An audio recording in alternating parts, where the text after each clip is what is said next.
मैले के भन्नु न दाइ के भन्नु लाग्यो घर त्यस्तो गर्नु तिनीहरू के तिमीलाई गर भने के भने त्यस्ता भिडियो बनाएर त्यो लाज भन्दा पनि त्यो तिम्रो आफ्नो प्यासन हो त्यो कुरा मान्छु तर त्यो भिडियो नबनाऊ अब त मलाई पनि हेर्न पनि अब हजुरलाई हेर्नु पनि लाज लाग्यो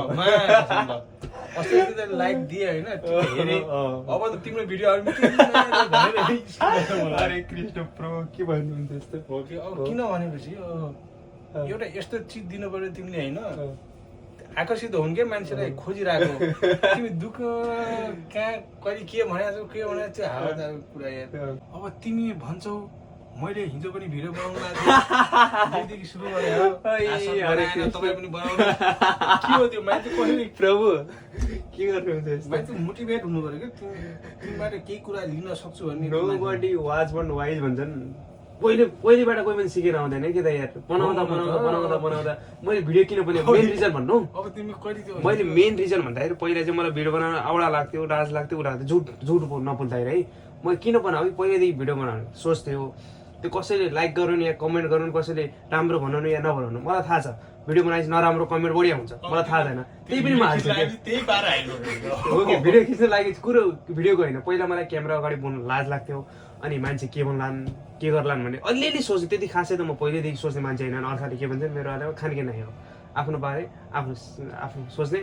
बस निरन्तर साथ गर्ने जे हुन्छ हुन्छ त्यो हिसाबले हो कि अर्काले के सोच्छन् त्यो चाहिँ म कहिले सोच्दिनँ आउँछ राम्रो आउँछ नराम्रो हुन्छ मैले त्यो मेन गर्नुको सुरुवात अब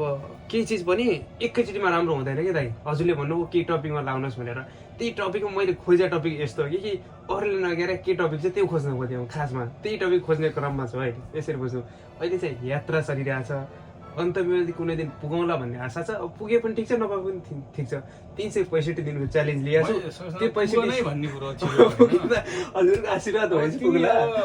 नपुगे पनि ठिक छ हरे कृष्ण मलाई केही भन्नु छैन होइन 365 पुग्ने ट्राई छु अब पुगिन्छ नपुगिन्छ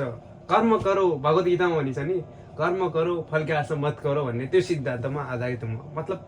यसको मतलब हजुरले बुझ्नु भएको छ धेरै व्याख्या नगरौँ यो हजुर पनि अलिअलि भगवत गीता पढ्नु भएको मान्छे हो होइन त्यसैले हेर्दै जाउँ लेट्स सी के हुन्छ मैले त्यो भएन आज अलि चाहिँ त्यो भिडियोहरू डे बाई डे होइन इम्प्रुभ गर्दै जाने भन्नु खोज्नु भयो इम्प्रुभ होइन अलिकति तिम्रो अब भन्नु न भन्नु सोच्ने तरिका फरक हुनसक्छ अनि सल्लाह एकदम अगाडि जान्छु भनेर होइन तर मैले के भन्छु भने मान्छे तिमी टिकटक भिडियोहरू के हेर्छौ त म लिन सक्नु खासै हेर्दैन त्यो त अब सामान्य कुराहरू मान्छेले आजभोलि लिनै खोज्दैन कि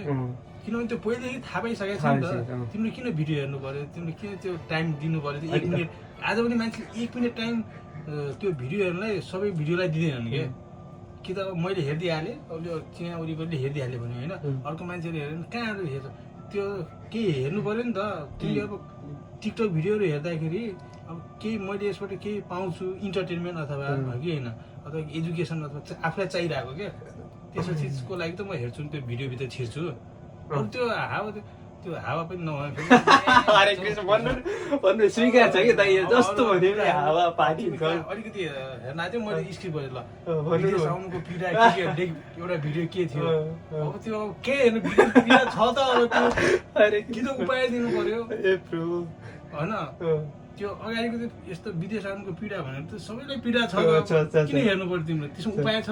अनि यही टपिकमा एउटा जोडौँ हजुरले भन्नुभयो छैन भने तिम्रो भिडियो किन हेर्छन् कसैले हजुरले भन्नुभयो भिडियो किन हेर्छन् त्यो रिजन पनि दिन्छु म अघि भन्नुभयो भिडियो यस्तोमा मान्छे दुःखले थरा परेछ अब तिमी चाहिँ दुःख छ सुन्नु न एउटा कुरो अघि हजुरले मलाई सल्लाह दिनु एकदम राम्रो स्वीकार गर्छु तर त्यसमा के सल्लाह दिनु थाहा छ जापानिजमा भिडियो बनाउनु जसलाई जापानिज आउनु उनी हेर्छन् अर्कोमा बनाउनु यो भिडियो त युट्युबमा सर्च हान्नु जति पनि छ के मैले त्यो नबनाएको रिजन भन्छ अनि अथवा कुनैलाई अर्को टपिक बनाउला जापानिज बनाउला आफूलाई आएको चिजमा बनाउला त्यो चिजमा त अलरेडी छन् कि त्यसरी के होस् भन्न खोज्या त्यो कति पनि छन् भन्ने कुरा होइन एजुकेसन भन्ने कुरा कतिजनाले हालेको छ भन्ने कुरा त्यो सेक्टरलाई त्यो माइन्ड गर्दैन कि तिमीले 100 जना हालेको छौ भनेर कम्पिटिसन भन्ने चाहिँ हुन्छ तिमीले आफूले पनि सिक्दै रहन्छौ त्यो प्लस पोइन्ट त आफूलाई आइहाल्यो अरे हैन त्यस पछाडि त्यो तिमीले त्यसलाई अलिकति इजी तरिकाले बोल्न सक्यौ भनेपछि जस्तै अब तिमीलाई तिमी कहाँ सुदूरपश्चिमतिरको सुदूरपश्चिमको मान्छेको भाषामा त्यही भाषामा तिमीले टक्क दियौ हो कि होइन त्यो अलिकति त्यसलाई आकर्षित हुन्छ नि त त्यो हेर्नमा हो कि तिमी जस्तै आफ्नो ठाउँको भाषा कोही बोल्यो भने अलिकति सहज लाग्थ्यो नि त हेर्न सुन्न होइन त्यस्तै त्यही उसमा ओएमा देऊ त्यो भन्नु खोज्छ त्यो पनि हो तर त्यो चाहिँ हजारौँले हालेका छन् भन्ने त्यो प्लानिङमा मेरो आएन म केही नयाँ पाटोतिर लागौँ कि भन्ने सोच गरेँ अब हेरौँ कस्तो हुन्छ कम्पिटिसन हजारौँ भिडमा नचेर पनि कहीँ अलि अलग पाटो खोज्न सकिन्छ भन्ने त्यो रेसमा छु अब खोजिरहेको छु बाटो पाइएको छैन खोजिरहेको छु अब 365 दिन ट्राई गरौँ कहाँसम्म पुगिन्छ अब भनिसकेँ त कर्म गरौँ फर्स्ट हल्का मत गरौँ भन्ने सिद्धान्तमा गरिदिनुहोस् हरे कृष्ण प्रभु नजानु न यार हजुर बस्नु न हजुर जस्तो सल्लाह दिने मान्छे भएपछि त म आभारी छु दाइ यस्तै आउनु सल्लाह दिनुहोस् पोजिटिभ नेगेटिभ जे भयो भने स्वीकार गर्छु म त के हुन्छ भनेपछि समयमा राम्रो कुरा भन्दा पनि